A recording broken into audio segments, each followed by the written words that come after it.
Sound, yeah. Let's go.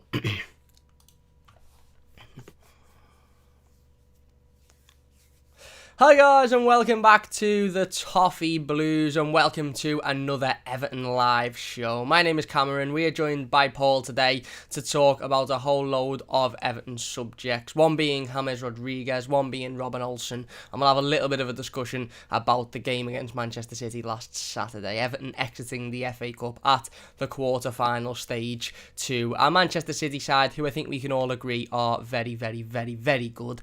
And you know, when they're bringing off the likes of Kevin De Bruyne and Riyad Mahrez off the bench, I think we all sort of put our hands behind our eyes at that point and felt like it was an inevitability. But we played all right. We done well. We held them for 80 minutes, but ultimately in a cup competition, in a knockout game, it doesn't really matter at the end of it. Before we get into any of that stuff, Paul, how are you doing today, mate? How's things at the moment? Obviously, it's a bit of a crazy world at the minute, so how are you yourself? I'm okay, mate, in general. Still disappointed that we lost at the weekend, and that's still the way out the window for another season. But at least we can have a break from Everton now. We've got one of those dreaded international breaks that I'm not going to watch a minute of, so we can all have a bit of a rest and a reset and just get our energies ready for the last run of games. Because what are we, 10 games into the end of the season now? Yeah, 10, I think.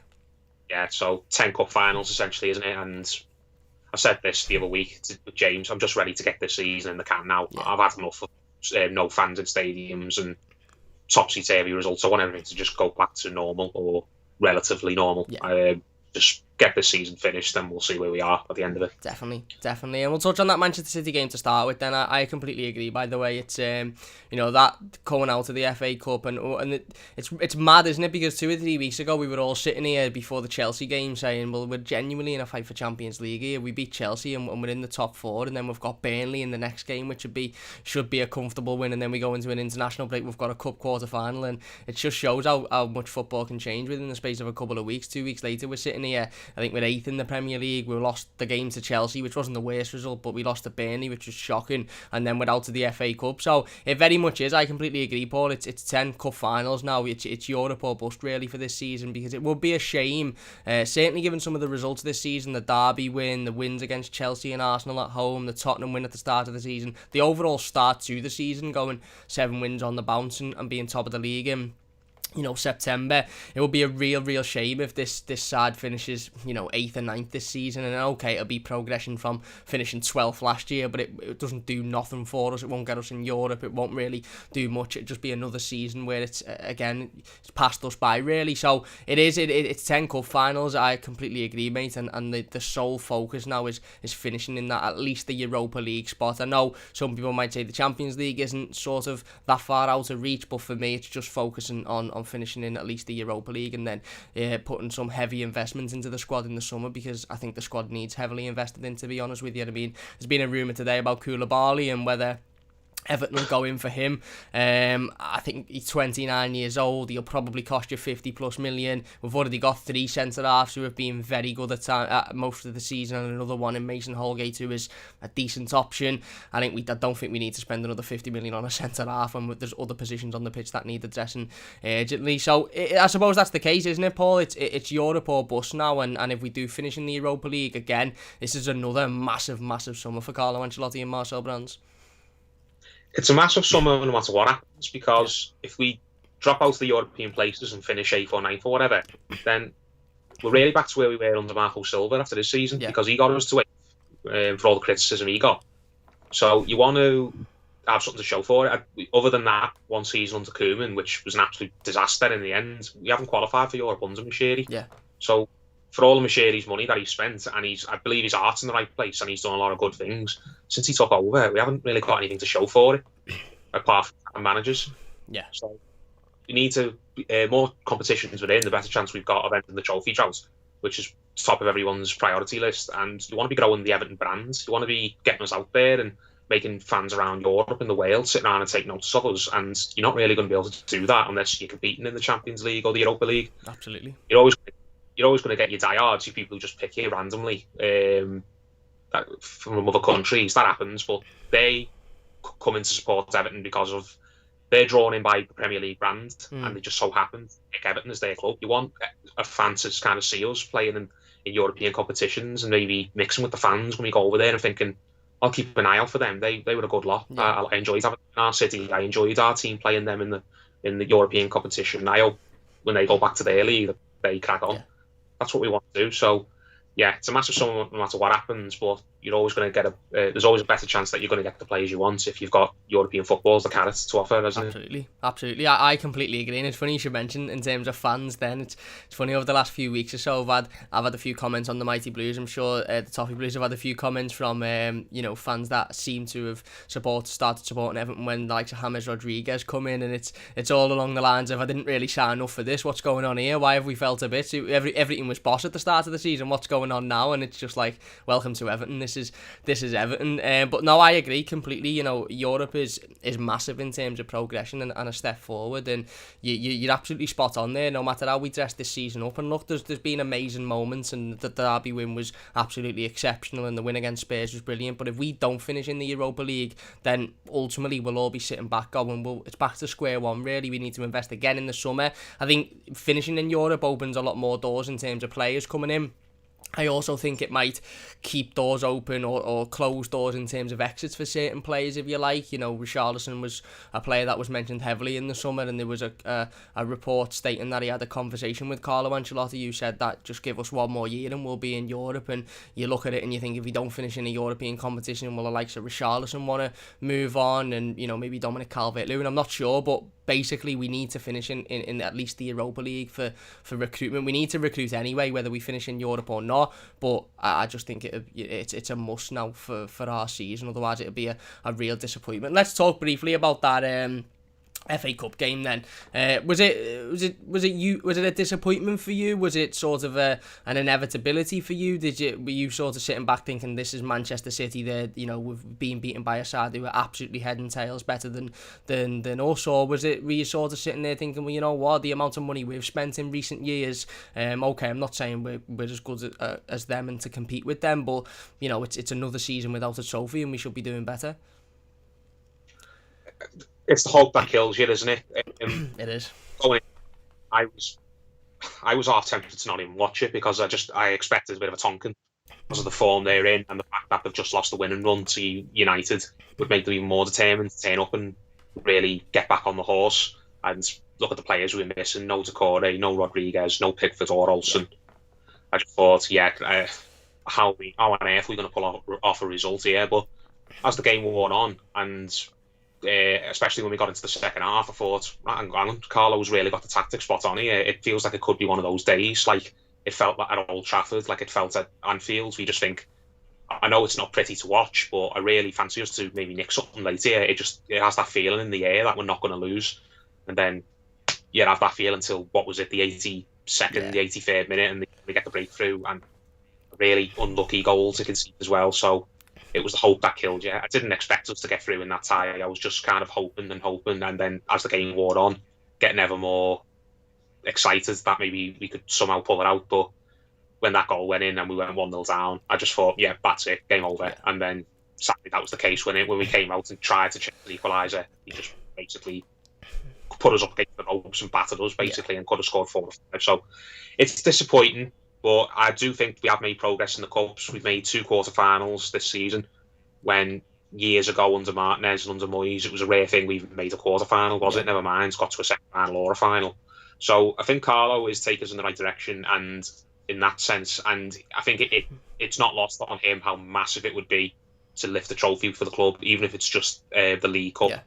Or the FA Cup, because you think of a manager like him, the trophies he's won, he's been around, and you'd think winning one of these domestic trophies wouldn't really mean a lot. I mean, it's not going to mean much for his legacy on his CV, is it? Yeah. Considering he's already won, but I think he's been told by everyone around the club, probably the likes of Ferguson and everyone else in the background who's working at the club a long time, if you win silverware, mate, it would mean so much to these supporters. You are an instant legend if you win any sort of pot. Yeah. For these fans, and it's really dawned on him, and he's thinking, right, every season that I'm here, I'm going to take those cups seriously, and that's refreshing, because we've had managers in the past who didn't share the fans' enthusiasm for the cup, sadly. Yeah, absolutely. I agree completely. And I think, weirdly, I've seen some criticism for Carlo Ancelotti, not from Evertonians, but from other sort of members of the media criticising our tactics the other day. You know, you've been in 2 quarter-finals against both Manchester clubs and you've sat back and you look at the golfing class. I thought that... the way in which we played was spot on, to be fair, on Saturday night, and I think we limited Manchester City to very little. Don't get me wrong, we didn't have an awful lot of the ball going forward ourselves, or an awful lot of the ball at all, but we defended fantastically, and the game plan was spot on, and like you said, it was there was little moments in the game. I think when we had the ball in possession, we weren't good enough with it. I think there was far too many times we had it, and we give it straight back to them. Now, if you're playing a game and you're playing a style and a game plan in which you're only going to have 20% of the ball in 90 minutes, when you have that ball, you can't just lump it back to them and give it back and say, come at us again. And I think, moments like the Yerry Mina header, if that goes in and we go 1-0 up, you put 11 men behind the ball, and who knows, the way we were defending, we could have come away with the result. And it was the only real big opportunity that we had. I know we had a couple of other ones. I think Richarlison had a shot at some point. But I completely agree, mate. As soon as it went 1-0, you sort of felt 7 minutes to go, we're 1-0 down, we're going to have to come out here. It's not like it's, we've got 50, 60 minutes and we can maybe nick one on the counter-attack or nick a corner. There's 7 minutes here, we're going to have to come at them, and as soon as we come out and change the style and the formation, it just opened up massively for them. They brought on Kevin De Bruyne, and what can you do? I mean, we're bringing on Alex Iwobi and they're bringing on Kevin De Bruyne, who's just an absolutely world-class, astonishing talent. So I agree, it's disappointing, but you can see we're going in the right direction. And Carlo Ancelotti did was asked the question a few months back, and it was, would you rather finish in a European competition or win a cup? And I think he answered it spot on, to be fair. He said, for the club and for the fans and for what the size of this club, we need a trophy, we need a cup, we need to get another trophy. It's been too long. But for the progression and the project and where we want to be in a few years, Europe is more important, because if you finish in the Europa League, you build in the summer, you go and get players, then you challenge in the Europa League next season, and then for the Champions League in the league. And obviously we're in neither cup competition now, so it really is that push for the Europa League. But no, I agree. It's you come up against... We never get lucky with the draws either, do we? I remember back to quarterfinals in past years, and I was hoping it would be similar to Chelsea in 2016. I was hoping it'd be similar to Liverpool in 2009. But do you think that lack of... And I know this is probably a silly question because it's nailed on that it is the case, but do you think sort of if we'd have had 40,000 at Goodison on Saturday night against Manchester City, it could have been a different outcome? No, not really. I think it would have made a bigger difference to the outcome if we just had more first teamers available. Oh, yeah. Because for all the criticism we were getting from neutrals and certain fans who just moaning, saying, "Oh, we're too negative, we didn't go at them enough," we had 4 or 5 players who are absolutely key to us performing well there. Rodriguez, our best player, unavailable. Takore, our most important midfielder, not available. Yeah. Our two first choice goalkeepers, not there.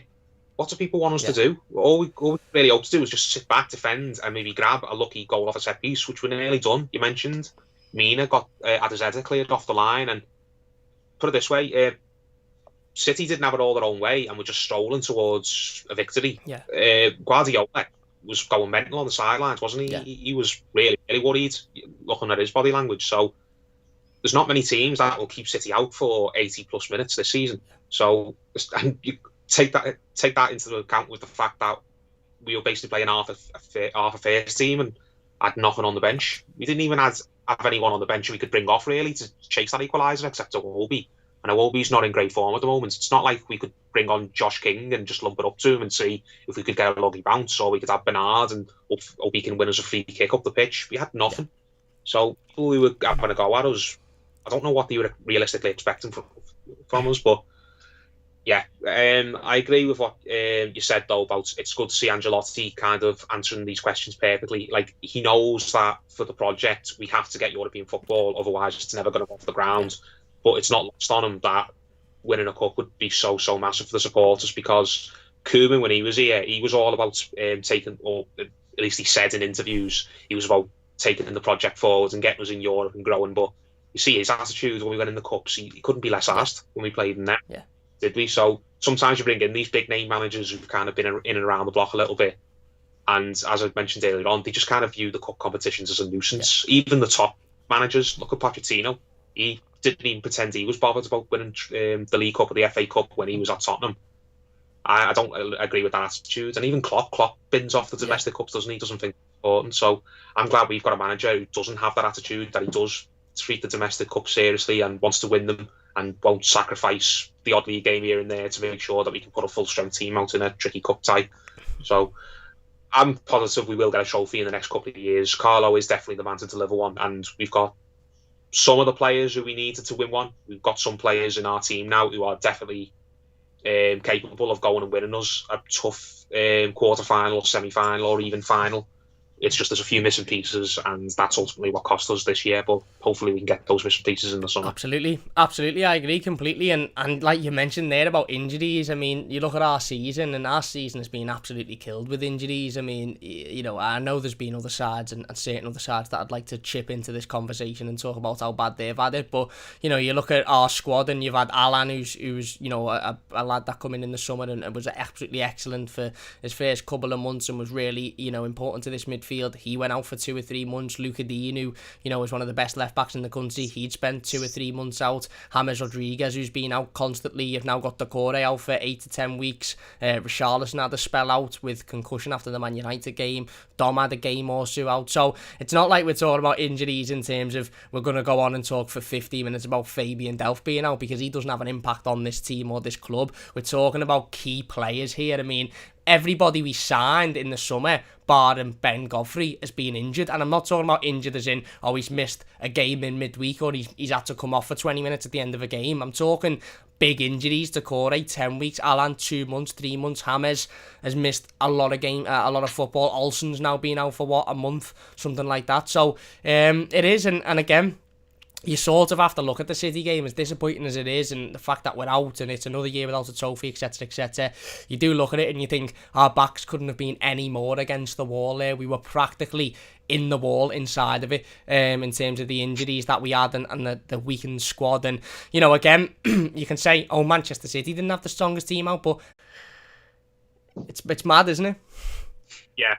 But, as I said, though, I think there's a lot of good youngsters who will play a part over the next couple of seasons. Yeah. I mean, Yango's looked really good in the under 23s, hasn't he? Yeah. Or the under 18s. He's played in the under 18s as he stepped up to the under 23s now. Yeah, he's played in both across the course of the season. He looks an absolute unit, Tim. I really hope we get European football so we can see more of him next season. And I liked the look of Niles Nkunku when he was playing in the early games this season. Absolutely. And players like Broadhead, you know, I don't follow the youth teams closely, but everyone who I do know does follow them says good things about Broadhead, and we've got a couple of others who are in there. So, yeah, I'm happy with where we are long term. I know it's not been as compared to how well we were doing earlier on the season.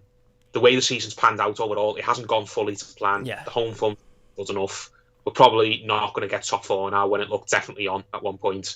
We're in a real fight just to get Europa League. So I can understand there are some definite reasons to be disappointed and a bit down, especially because results have been going bad the last few weeks. But long term, I think the club's in a really good position. We've got some talented young players. We've got an absolutely world-class manager. We've got an owner who's committed to keep spending, supposedly. We've got a lot of players who seem happy to be here. I know you mentioned Richarlison has made the odd noise, hasn't he, in the summer, but the likes of Calvert-Lewin, the likes of Dean Godfrey, the likes of Dean signing a new contract. All these don't sound like they want to go anywhere, regardless of what happens this season. So I'm absolutely sure that we will grow on this season. We'll be better this season. Absolutely. And it's not been a disaster by any stretch of the imagination. It's actually been a step up from what we were last year. Yeah. Going from 12th to, we'll finish comfortably in the top half, I think. It's just at Europe, but jumping up 3 or 4 league places like we're bound to do is still, it's progress, but it's not as much progress as you'd want.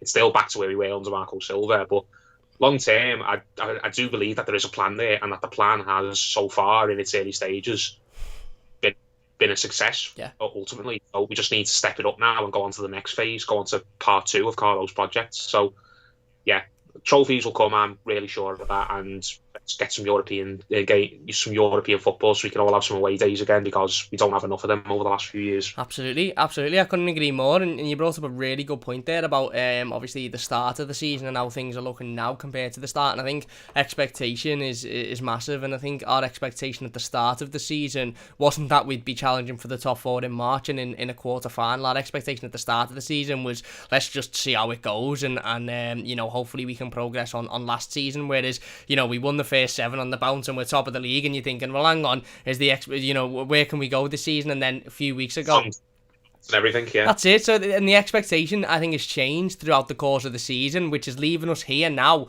thinking, even if we get Europa League, some fans might be disappointed because of the fact that there was Champions League on the cards at one point. But if you'd have I was going to say fast forward then, if you'd rewound, can't get my words out, rewound till, September, or let's rewind before Alan signed officially and say to any Evertonian, you sign Alan, Decore, James, Godfrey, and you're finishing the Europa League, would you take it? We'd all snap your hand off for it. But it's just because we had a point where we were, could we get in the Champions League? Could we build on that? That expectation rose massively, and now we're sort of looking back as if that was the expectation at the start of the season, when it wasn't. The expectation at the start of the season was close our eyes and see what happens, because it was dreadful last season. So it is. I agree, spot on, and I think I think we all agree that Carlo was the right man for the job, and he will bring success to this football club, with it being trophies and European football consistently. And ultimately, we have to trust Carlo. And I know that nobody really deep down wants Carlo Ancelotti to leave, even when it's bad and even with bad results, etc. But I just can't be doing with another manager going and then being back at the start of a project. I can't be doing with going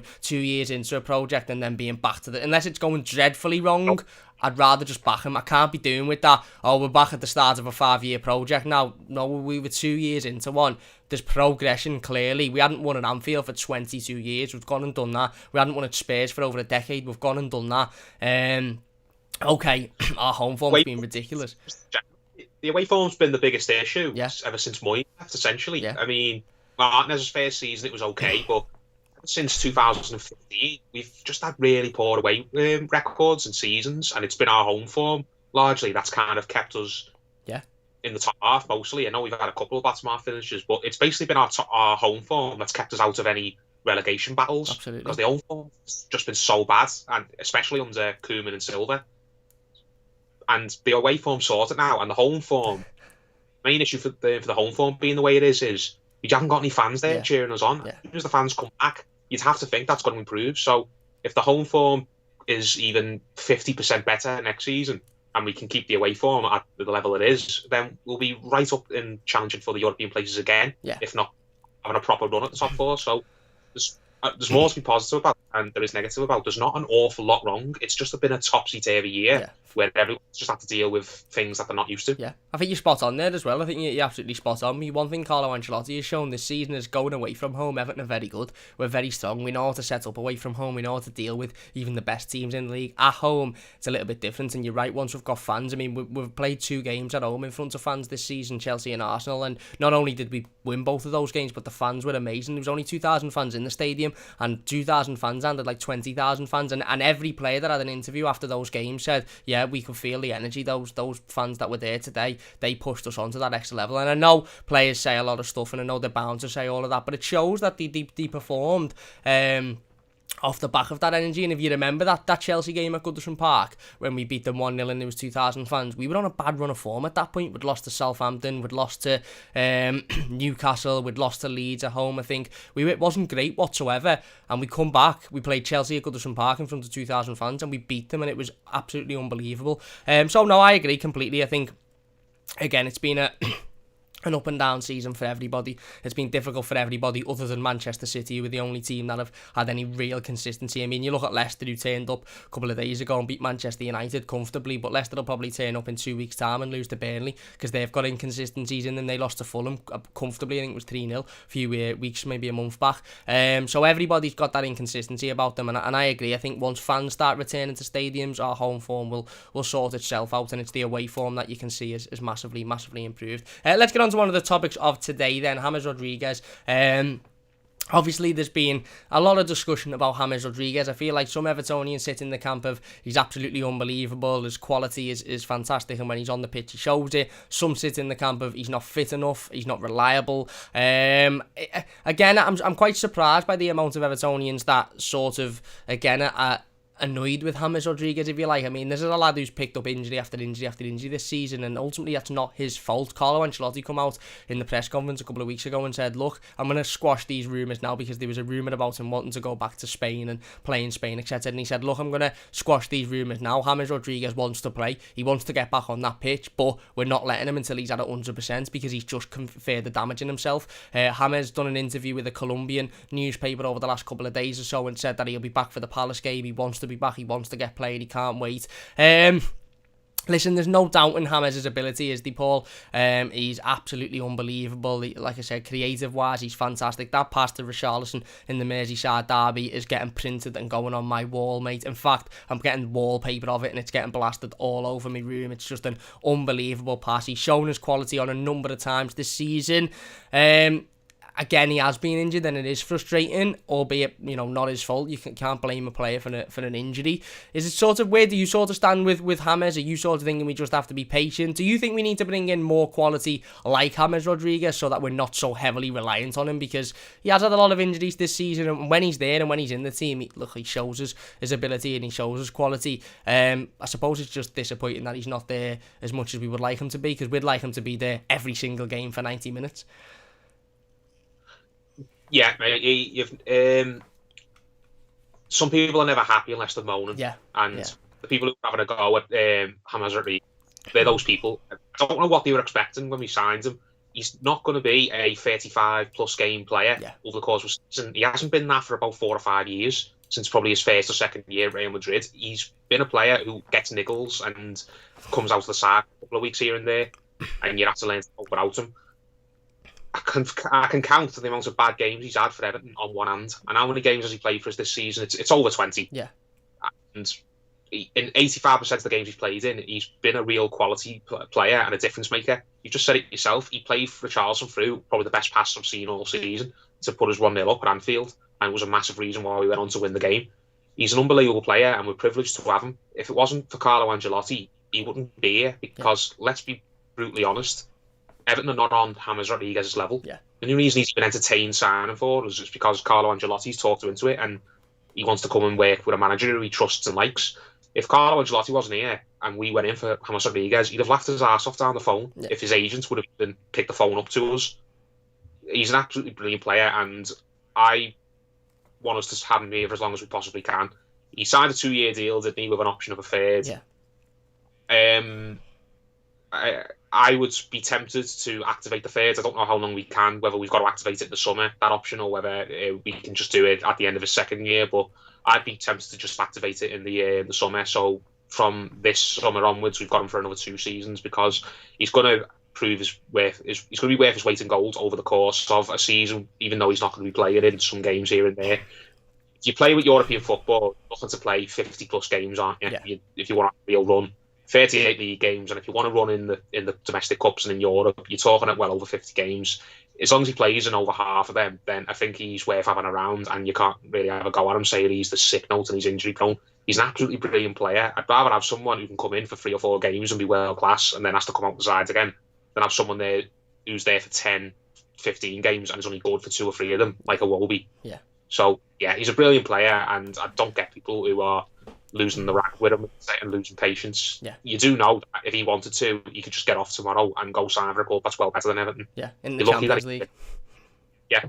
Yeah, no, I agree, spot on, I agree. Anything you bring up a really good point there about injuries and his previous records at other clubs. This is a lad who hasn't played consistent football for a long time, as Paul said. Probably his first season at Real Madrid, which was the 2015 season after the 14 World Cup. So we're talking 5 or 6 years since he's been playing constant football, and he's coming to Everton, and we've all expected, maybe as a fan base, and probably wrongly so, for this lad to be able to come in and play 38 games, 90 minutes every week sometimes. I mean, and let's be Let's remember as well, this isn't a regular season. This isn't Saturday, maybe the odd Wednesday, maybe the odd Tuesday. This has been a Premier League that started a month later than it should be. So for most weeks, it's been Saturday, Wednesday, Saturday. I can't even count how many games we've played midweek this season and then played at the weekend as well. It's been absolutely manic. So for a lad that's come in who hasn't been playing consistent football in his previous club, because of, not just because of injuries, but because he was basically frozen out of the team and frozen out of the squad,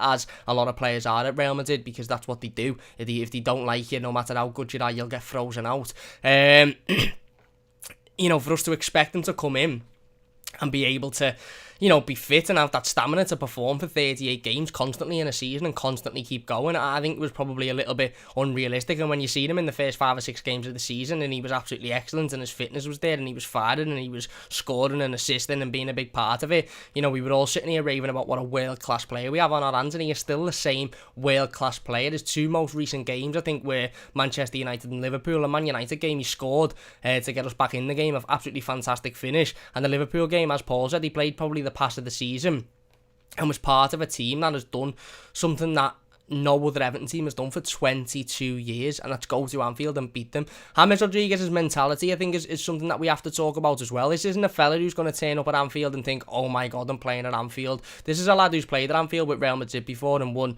numerous times. This is a lad who's played in World Cups, Golden Boot winner, played in the biggest games in world football. Having a player of that ability is absolutely, unbelievable.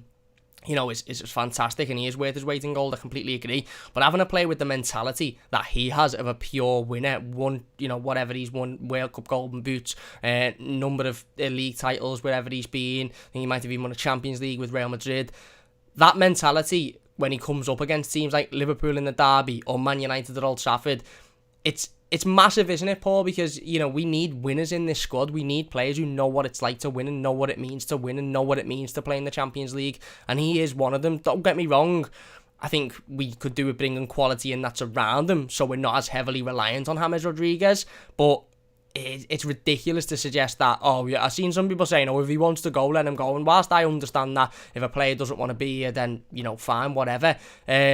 But it's absolutely mad. I think people maybe seem to have forgotten some of the goals that he's had involvement in this season. If it's not directly goals or assists, pretty much every goal we scored in the opening 2 or 3 months of the season, he was involved in some form or another. And having a player of that quality and that ability it's few and far between, isn't it? And like you said, if he was to leave, who comes in and does that job? Gylfi Sigurdsson can do a decent job of creating, but it's nowhere near the level of James. So it's ridiculous, isn't it? Yeah, I don't get why people are saying, if he wants to go, go, and they're happy to just wash their hands with him. I will preface that it is a very small minority who having a moan. But his attitude's been brilliant since he's been here. He squashed those rumours about how he was unhappy. He came out and said in that interview, no, I like it here, I want to stay. I don't know where these come from. Whereas some players are just happy to let whispers go around them. That was Lukaku was famous like that. Whenever he'd get linked away somewhere, he didn't put out the fire, did he? He'd always stoke the flames. Yeah. Rodriguez has done the opposite of that. He's not like Fabian Delph, where just because he's been around and he's won trophies, he thinks he's the big I am, and he talks down to his teammates and thinks that basically he can do whatever he likes. He's probably one of the hardest workers in the team. If you watch the training footage that I do, he's all demanding. He's mixing with his teammates. He's having a laugh with Mina, isn't he, on the club channel? So it just seems like even if he hadn't played much football at all this season, he'd still someone good to have around the dressing room. He is someone who can give advice to the younger players and say, right, this is what it's like to play in a big cup final. Yeah. This is what it's like to be in a pressure situation. I can do it, so can you. And if you want any advice, just ask me. Yeah. I'm approachable. I'm not someone who you look at and think, oh, God, he's above my station. I better just keep my head down and hope I don't get on his nerves. Because I can imagine a lot of young players would be like that. I mean, I probably would if I was a young player and I was sharing a dressing room with a Galactico, a superstar like that. I'd be terrified to say hello to him. Yeah. But he seems like he's very approachable and he mixes with the fans. Do you remember that video of him taking the wine off the fan on County Road, the bottom line? Yeah, so it's not like Gareth Bale, who was just kind of in his bubble and didn't want to really engross himself in the local area and the local culture. James looks like he's done the complete opposite. He's happy to mix with people. He's happy to be here. He's happy to drop down a level, as we said, because what he has, that's what he has done, whether you like it or not. He's dropped down a significant level by going from Real Madrid and Bayern Munich to Everton, who are not in any European competition this season. But it seems like he's not viewing this as like a payday or just an easy life. He's here to basically do what Carlo wanted him to be part of a project and kick the club on and add another feather in his cap and put this on his list of achievements. Absolutely. So, yeah, James Rodriguez, I really am happy with him.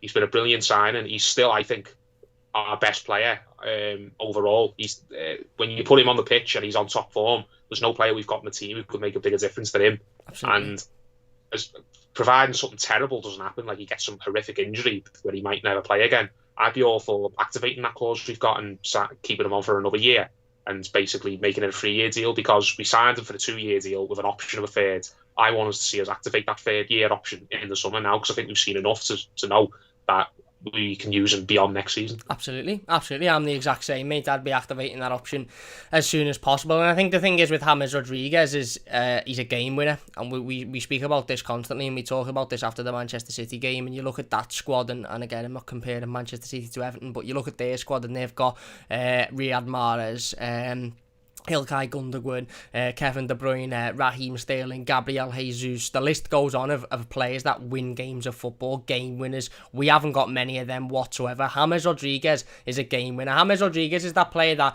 when he's on the pitch, you sort of think, right, we've always got a chance here because he can produce something magical. I didn't see that pass coming out in the Merseyside derby. I mean, Abdoulaye Doucouré, and I can't remember if it was Kabak or the other defender, were just having a game of heads. It was just going up, headed. James puts his foot up, takes the ball down like it's just an absolute feather in the air, and slots Richarlison in behind within a split second. Like I said, it was just seemed like a game of heads before it. He gets his foot up, brings it down fantastically, brilliantly weighted pass. Richarlison goes in 1-0. The goal against Manchester United comes into him at pace, at power. You know, Doucouré lashed it right into him. He didn't play it, calmly. He lashed it right into him. A lot of players would have flapped at that, stuck their laces through it, and they've gone rose head. He didn't, calmly side-footed it into the back of the net. The goal against Leicester on his weak foot, an absolutely excellent finish. He was the only one within that area. Everybody else was sort of just standing around going, we best do something here because we're nowhere near him. Curled it into the back of the net. He's a game winner. His passing, his assists, his goals, like I said, I know people don't like the old pre-assist and all of that good stuff, but again, I'm not going to sit here and say he's got loads of pre-assists and all those key passes and all that, but the reality of the situation is that you have to take those things into consideration, because James Rodriguez, on a number of occasions this season, certainly at the start of the season, was picking that ball up in the midfield, and when it looked like we had nothing on whatsoever, that ball was going to Luca Dean, he'd put it in and Dom would finish it, or it was going to Richarlison, he'd put it in and Dom would finish it. I remember the one against West Brom, and he chipped it over to Richarlison, who put it across the box, and Dominic Calvert-Lewin slid in on the touchline. And I said, that's a great pre-assist by James, and everyone was going, pre-assist, don't be stupid, shut up. And I was like, I know it's a bit of a thing, thing to say, a pre-assist, blah blah blah, but that chipped ball was absolutely world class. He puts it right on Richarlison's foot, who plays it across the goal line, and Dom scores it. You can talk all you like about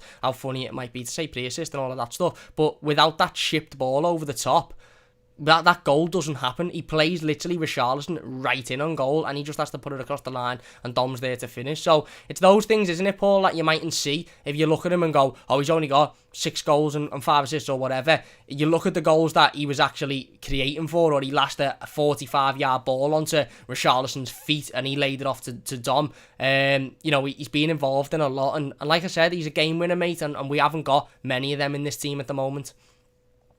He's a player who absolutely terrifies the opposition. Yeah. And whether he's getting assists or goals, you've got to have players like that in your team, because they will always occupy the opposition's attention and make them panic. Yeah. Look what happened when we played Newcastle, I think it was.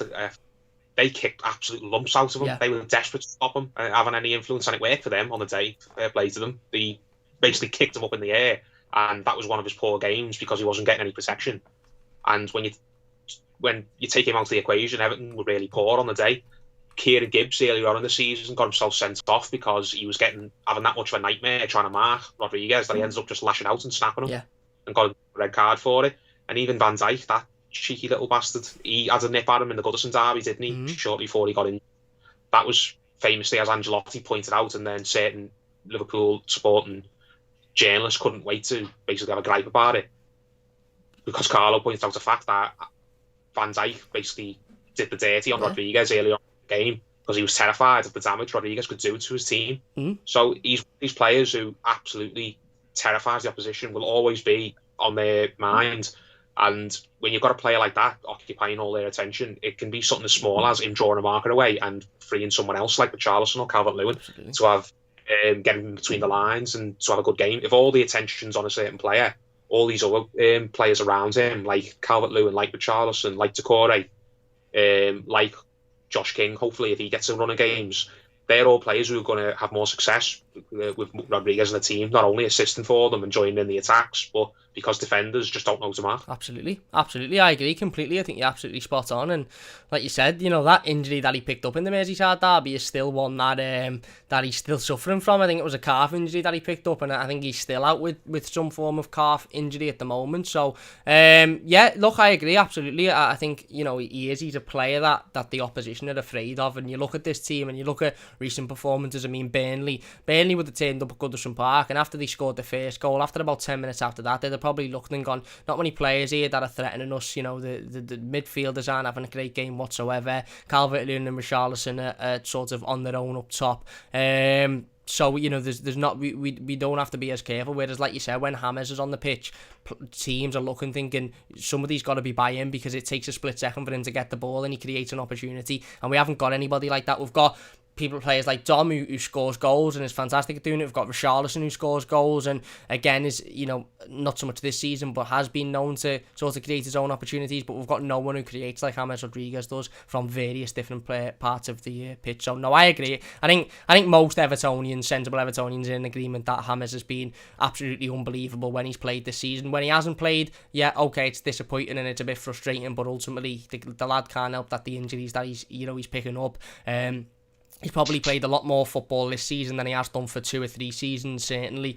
So we just have to persist with it. And like you said, for me, is quality. You'd rather have a player in there that when he's on the pitch, you know, he can do something, rather than somebody that's going to play 38 games in a season, but doesn't really do much. And there's a couple of them in this Everton squad that I won't name, but I can think of the top of my head. There's a certain midfielder in there that doesn't really do anything, but is they always there playing. So you know, what would you rather have? Anyway, we'll dive into the live comments then before we finish up on talking about Robin Olsen. Erwin Koeman says, hi everybody. I hope it's not the real Erwin Koeman, because we've ripped into Ronald, but there you go. Joey says hello. Eos says, Erwin also says European football is a must. Eugene says Richard Keys is wrong about James Rodriguez. Did you see Richard Keys' quotes? I did, yeah. Richard Keys has just entered that territory now where he just says things for attention. Yeah. It's like Roy Keane. He's not taken seriously as a pundit anymore, and he hasn't been since Sky threw him out. Yeah. He's out doing whatever he's doing with BN Sports, and he's just got to say something outlandish. Otherwise, no one's going to tune in and watch, are they? Yeah. So I wouldn't get wound up by that, by anyone who's... Richard Keys is just earning his living, saying something controversial to get people tuning into the channel. Yep, and they're getting clicks, and that's I think I've spoken about this before, Paul. I think that's been an issue with sort of football punditry and certain, you know, outlets of football punditry that is not frustrated me as much, because I just laugh at it now, but I think it's an issue of, instead of saying actual constructive things that make sense and are backed by facts, I think a lot of people just say stuff now because people are going to click it and go, what's he talking about, and those clicks earn them money. And it's more about saying something that everybody goes, that's ridiculously stupid, than actually saying something that goes, you know what, yeah, that's right, because the ridiculously stupid thing's likely to get people more involved and phoning up and having a go, and then it's more traction and views and all of that stuff. So no, I agree. Just laugh at what Richard Keys says. If you haven't looked at the quote, go on Twitter and have a look at the quote. It's a good laugh. It really, really is a good laugh. Erwin Koeman says, disappointed defeat, but we played against a hard team. Virginia and Gomez were our best players, and Godfrey. Eugene says Carlo Ancelotti wants to reunite with Napoli star. I think it's Koulibaly. Erwin Koeman says Carlo will bring... Go on. Sorry for interrupting. No, go on. But that Koulibaly, he gets linked with a move away from Napoli every single transfer window, whether it's Chelsea, whether it's us, whether it's Liverpool, whether it's a team in Spain. I'm bored of that now. I remember us getting linked with him in Mashiri's first summer when we just appointed Koeman. Yeah. 4 or 5 years ago. Anyone who sees a link with Koulibaly to Everton, just don't even click it, please. Yeah. It's absolute nonsense. I'll be shocked if he ever leaves Napoli, and if he does, it will not be to come and play for Everton. Yeah. It's just absolute rubbish that his agent puts out there. whenever he wants to get him a new deal. I agree. Ewan Koeman says Carlo will bring the trophies. Julian says could have been a different ending if Richarlison put them chances away. Lenny says Pep said it was the toughest game they had all year. Here you go. Andy says Carlo will sort it. Remember, a lot of these players' averages signings have been boss so far. Ewan Koeman says consistency from the squad will bring top four. We need some better players. Things are looking up. Julian says we were on fire at the start of the season. Ewan says Hammers is a start. And Terry says hoping teams don't sit deep and man mark Hammers. We struggled a few times when that happened. Yeah, and Lucas says best of Hammers is still to come. I agree. Let's get on to Robin Olsen, then another talking point of the stream before we finish up. Been a couple of murmurs over the last couple of days or so as to state that he may be interested in joining, I think, Valencia it is, over in Spain. There was a rumour floating about yesterday that said that he doesn't want to stay on a permanent deal.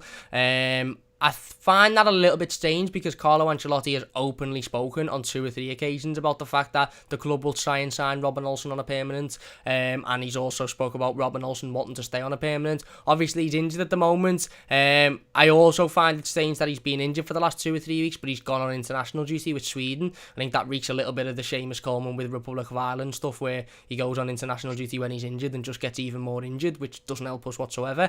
Obviously he had the personal issue with his house and the robbery and stuff, which was absolutely disgusting. Can you see us signing Robin Olsen in the summer, Paul? And I suppose, would you want to bring him in the summer? I think the big question is, do you think that the improvements of Jordan Pickford in recent weeks is particularly down to the competition that Robin Olsen brings?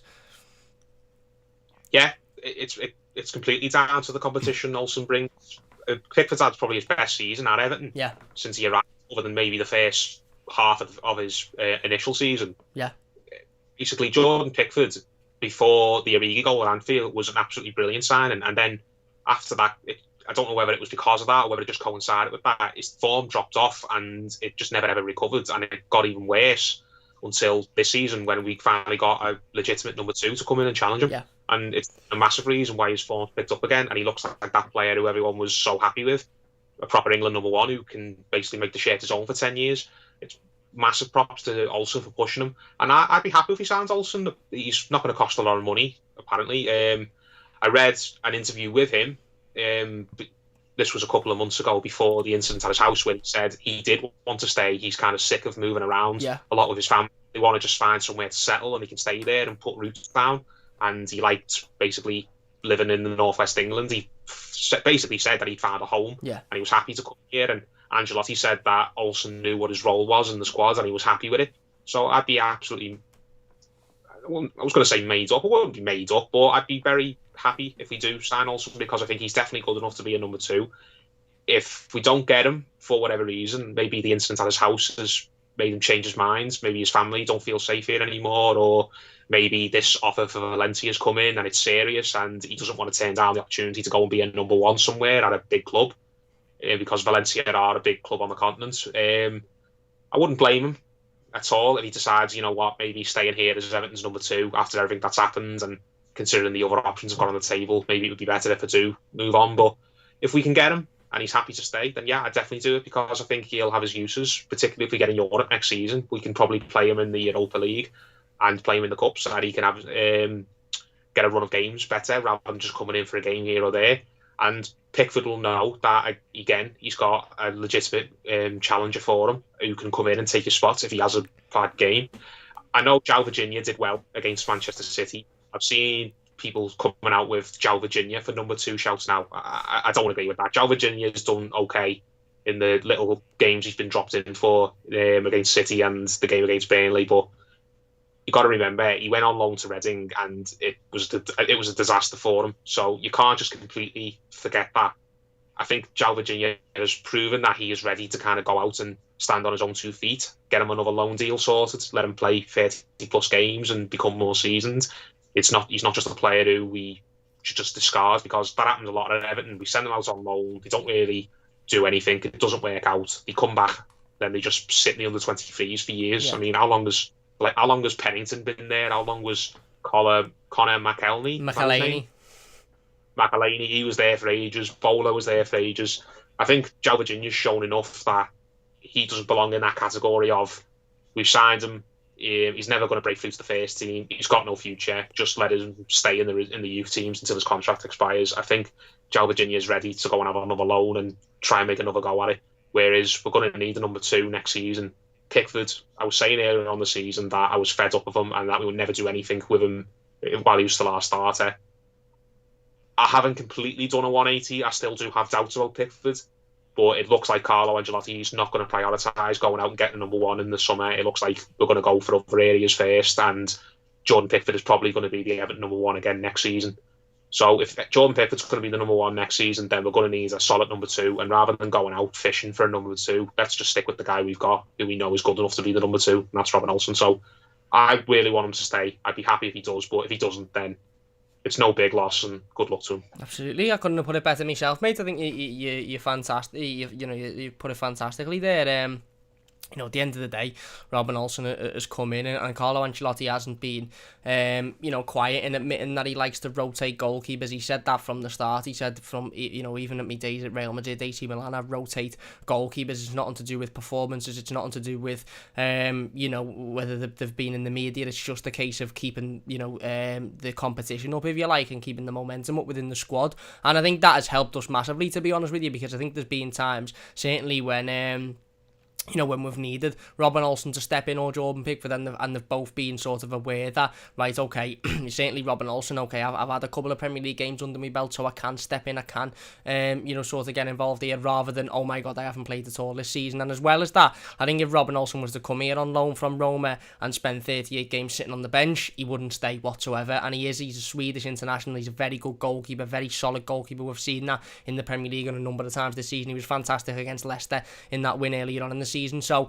it would be disappointed, and it would be pretty pointless really to bring a goalkeeper in to just sit on the bench for 38 games. So I'm happy that Carlo has adopted this sort of. It is different to a lot of managers, because you don't see a lot of managers rotating goalkeepers unless injury is there, or other reasons. You don't really see a lot of managers just changing the goalkeepers because they want to rotate. It's usually through injury, and obviously as it is now, they're both out injured, so Joe Virginia's had to step in, and he done very well. But I completely agree, he's not ready for a number 2 spot yet, nowhere near. He needs to go out and play consistently on loan for somebody for 30 or 35 games in the season and get him some experience. But that issue, personally, again, I don't want to talk too much about it because it's personal, and it's to him, and Carlo said himself he doesn't want to go into it too much, but it does slightly worry me a little bit, because like you said, from Robin Olsen, literally having an interview saying he doesn't want to move, he's sick of moving around, his family have settled, they've found somewhere now, they feel happy, they feel good,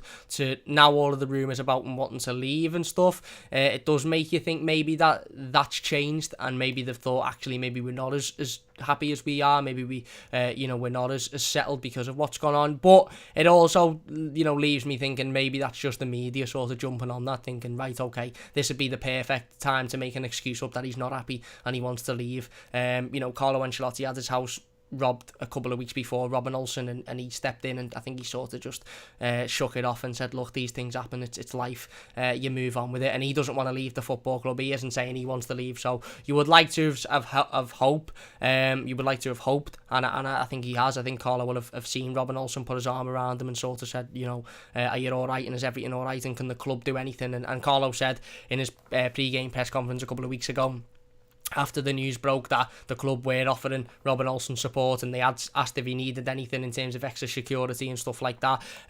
So it's just down to the player himself, I suppose. But I agree with Paul, absolutely. I'd love to keep him on. I think he's fantastic competition. I think he stepped Jordan Pickford's game up for the first time in his Everton career, to be honest, because let's be honest, previously he had Jonas Lezel, who never played a game for us and was, not that great, let's be honest, and Martin Stecklenberg, who was about 236, albeit a decent goalkeeper in his time, but he was coming to the end of his career, whereas now he's got an international goalkeeper who he knows, Carlo Ancelotti, can say, right, we're starting Robin for the next few games because he's playing well and you're not playing well, so you need to step it up. And I think Jordan has stepped it up massively, so it will be disappointing if he doesn't sign on a permanent, but I suppose we just have to wait and see, and I suppose ultimately it's down to the player himself. And like I said, if we don't sign him on a permanent, we're going to have to go out in the market and sign another goalkeeper. So you would like to hope the club and Carlo and everybody is wanting that to happen. And I suppose it's just down to the player. Like I said before, I am annoyed that he's gone away with Sweden on international duty. He might have just gone away because they didn't have any other goalkeeping options. But if he starts the next couple of international games, I will sort of be scratching my head thinking, we've just gone out of a quarter final here, albeit Yao Virginia played well, but how are you fit enough to go away with Sweden but not play for Everton? Which I don't know. That's always something. I don't know about you, Paul, but that's always something that's stuck in my throat. That. Yeah, it normally would with me as well, but I think you've got to make an exception here. You've got to take into consideration that he has just had something very traumatic happen. Fair enough, yeah. No, he hasn't been at the training ground for the past couple of weeks because his family have needed him at home. Yeah. And that's why he's playing, and they've just put that story out that he's injured.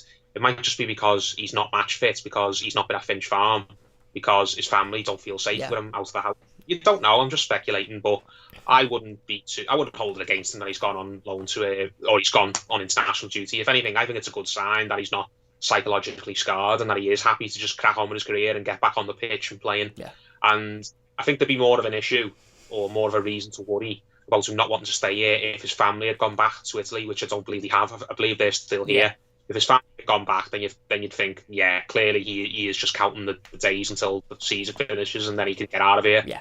Because that situation's just ruined any love he had for staying in the area. But it seems like they have just shook it off and that it's not kind of hanging over their heads anymore like it would do with some players. I mean, it would with me.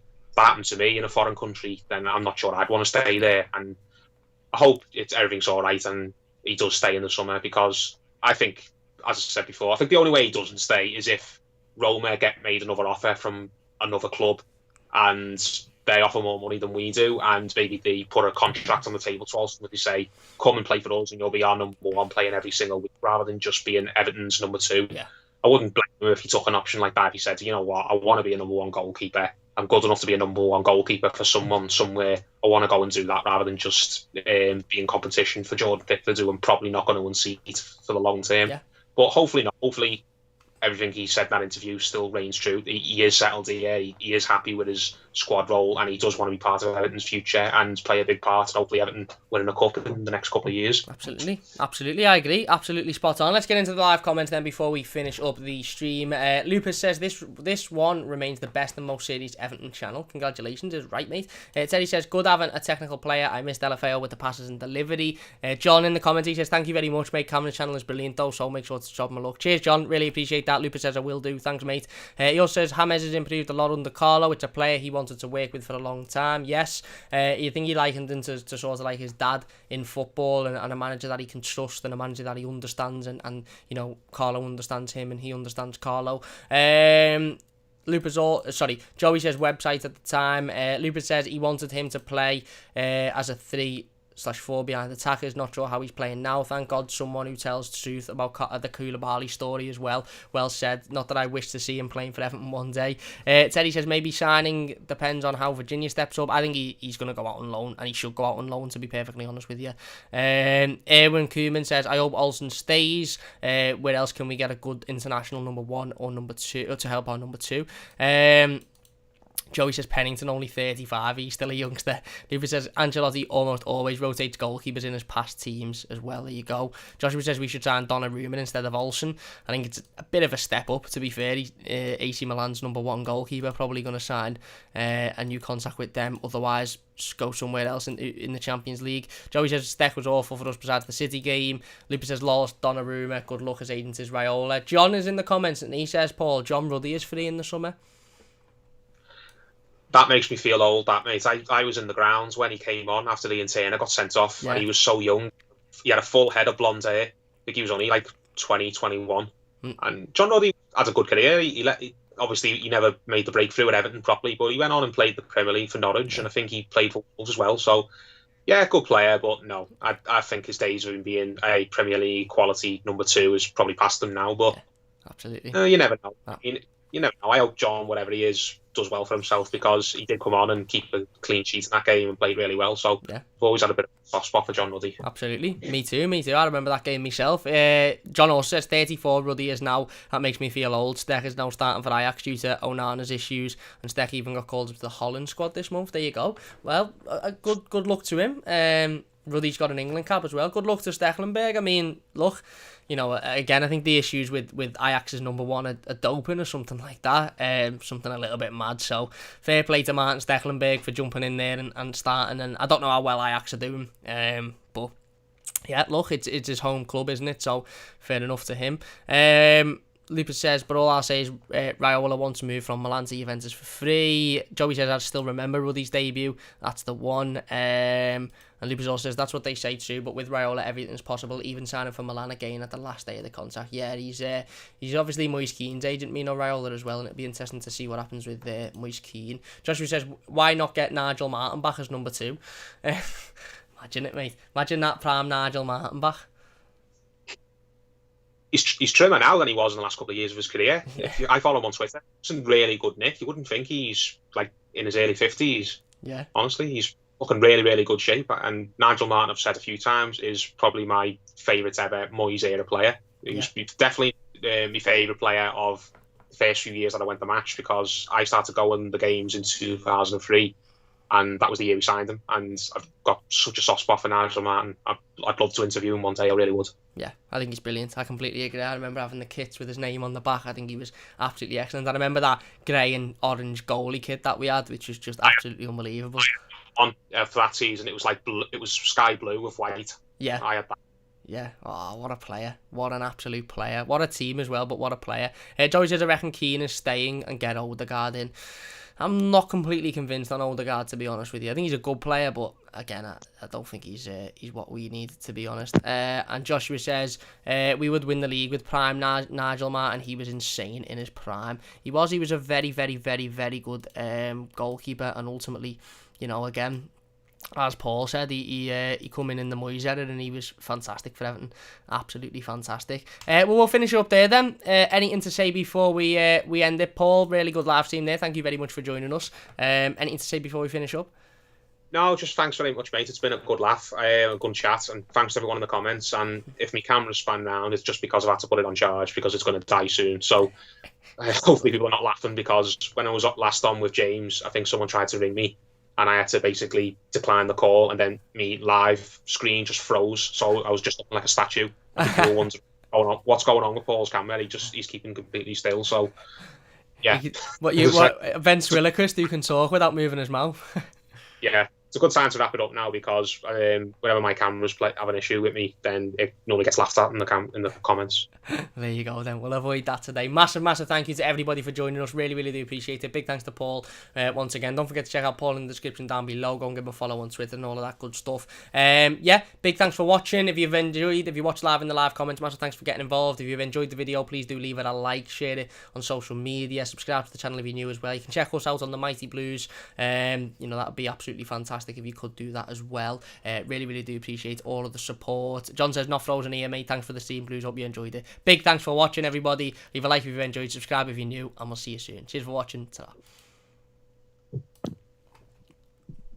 There we go. Boss, thank you very much, mate.